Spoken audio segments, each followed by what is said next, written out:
नमस्कार सर्वांना. श्री स्वामी समर्थांच्या या मंत्राचा करा जप, मिळेल हे खास सुख. आणि पाहूया एका उदाहरणासह. एकदा एक माणूस मरतानाही खूप यातना भोगत होता. त्याला पाहण्यासाठी खूप लोक जमली होती. तेव्हा तिथून एक संत जात होते. लोकांनी त्या संतांना विचारले, या पीडिताला मुक्ती मिळण्यासाठी एखादा उपाय सांगा, जेणेकरून त्यांचा शांततेत मृत्यू होईल. संतांनी सांगितलं, एकदा एक माणूस मरतानाही खूप यातना भोगत होता. त्याला पाहण्यासाठी खूप लोक जमली होती. तेव्हा तिथून एक संत जात होते. लोकांनी त्या संतांना विचारलं, या पीडिताला मुक्ती मिळण्यासाठी एखादा उपाय सांगा, जेणेकरून त्याचा शांततेत मृत्यू होईल. संतांनी सांगितले, जर स्वर्गातील माती आणली तर तो या यातनेतून मुक्त होईल. सगळे थक्क झाले. त्याला स्वर्गातून माती कोण आणेल? संतांचं ऐकून एक निरागस छोटा मुलगा धावत धावत गेला आणि एक मुठ्ठी भरून माती घेऊन परत आला आणि म्हणाला, ही घ्या स्वर्गातली माती. या मातीने यांना टिला लावा. एका माणसाने त्या मुलाच्या हातातील माती घेऊन आणि यातना भोगत असलेल्या त्या माणसाला टिला लावला. टिला लावता आणि तो माणूस यातनामुक्त झाला आणि त्याचा मृत्यू झाला. सर्वांनी हे पाहिले आणि सर्व चकित झाले. त्या संतांनी त्या लहान मुलाला विचारलं, बाला, तू ही माती कुठून आणली? पृथ्वीवर कुठे स्वर्ग आहे की काही क्षणातच तू ती माती आणली? लहान मुलांनी सांगितले, आमच्या शिक्षकांनी सांगितलं होतं, आईच्या आशीर्वाद आणि तिच्या पावलांमध्ये जे स्वर्ग आहे ते इतर कुठेही नाही. यामुळे ही माती मी माझ्या आई उभी असलेल्या जागेवर असलेली माती घेऊन आलो. तेव्हा संत म्हणाले, खरं आहे, ज्या मुलांमुळे आईच्या डोळ्यात पाणी येतं त्याला अशा मरण यातना भोगाव्या लागतात. त्यामुळे तुम्ही किती यश मिळवा, पैसा जमवा, आकाशाला गवसणी घाला, पण आई आनंदी नसेल तर भगवंताला देखील तुम्ही निराश कराल. कुठलंही दान धर्म केल्यानंतरच मिळणार फळ तुम्हाला तसं मिळणार नाही. बोध, वैराग्य वाचून सारा परमार्थ लटका आहे. पक्ष्यांची पिल्ले त्यांच्या पंखाखाली वाढतात, त्याप्रमाणे घरातल्या माणसांना आपण प्रेमाच्या आश्रयात ठेवावे. आपण त्यांच्यावर प्रेम करतो याची जाणीव त्याला असेल, त्याचे दोष काढलेले त्याला आवडत नाहीत. आईने मुलाचे दोष त्याला सांगितले तरी त्याला त्याचे वाईट वाटत नाही. रोग्याच्या अंगातला ताप निघाला की त्याला शक्तीचे औषध लागू पडते, कारण शक्ती येणे हे स्वाभाविक आहे. त्याचप्रमाणे अंतःकरण शुद्ध झाले की परमार्थ सोपा बनतो. परमार्थात मनाचे कष्ट आहेत, कारण आपल्याला मनाच्या आजपर्यंतच्या सवयीच्या उलट जायचं आहे आणि म्हणूनच परमार्थाला अगदी स्वतःपासून सुरुवात करायची असते. आतमध्ये भगवंताचे अनुसंधान ठेवून बाहेरची वृत्ती आवरण्याचा जो प्रयत्न कराल त्याला परमार्थाचा अनुभव लवकर येईल. मन जरा भगवंतापासून बाजूला झाले की इतर विषयाने त्याच्यावर घाला घातलाच म्हणूनच समजावे.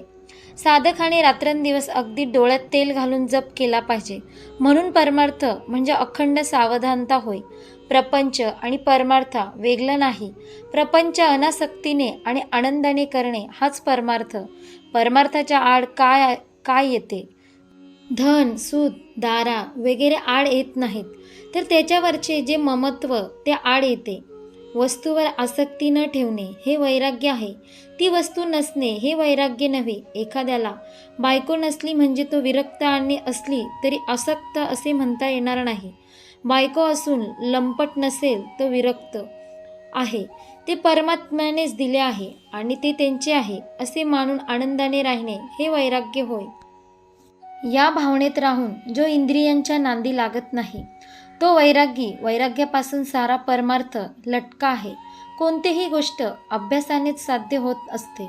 आज खरी भक्ती नाही म्हणून भगवंताचे स्मरण नाही आणि भगवंताचे स्मरण ठेवण्याचा अभ्यास केल्याशिवाय खरी भक्ती येत नाही. शहाण्या माणसाने उगीच विकल्प न लढविता भगवंताचे स्मरण ठेवायला आरंभ करावा. ज्या ठिकाणी आपल्या ओळखीचे कुणी नाही, आपले आप्त कुणी नाहीत, जिथे आपल्याला कुणी मान देत नाही, अशा ठिकाणी राहून अनुसंधानाचा अभ्यास करावा. जिथे कुणी आपल्याला ओळखीचे नाही असे स्थान आपल्या अभ्यासाला चांगले असते. आपल्या यातना दूर करायच्या असतील, आपल्या मनातील घालमेल दूर करायचे असेल आणि समाधानी राहायचं असेल तर मनावर ताबा मिळवण्यासाठी या तारक मंत्राचे पठण करूया. निशंक होई रे मना, निर्भय होई रे मना, प्रचंड स्वामी बळ पाठीशी, नित्य आहे रे मना. अतर्क्य अवधूत हे स्मरणगामी, अशक्य हि शक्य करतील स्वामी.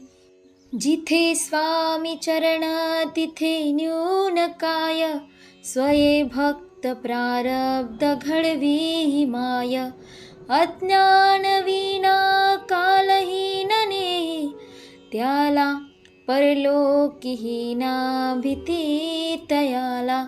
अशक्य हि शक्य करतील स्वामी.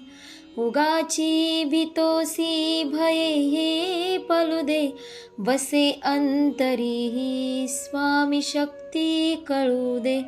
जगी जन्म मृत्यू असा खेळ ज्यांचा, नको घाबरू असे तू बाल त्यांचा. अशक्य हि शक्य करतील स्वामी. खरा होई जागा श्रद्धे सहित, कसा होशी त्यावीन तू स्वामी भक्त. आठव कितीदा दिली त्यानीच साथ, नको डगमगू स्वामी देतील हात. अशक्य हि शक्य करतील स्वामी. विभूती नमन नाम ध्यानादि तीर्थ, स्वामीच या पंच प्राणामृतात.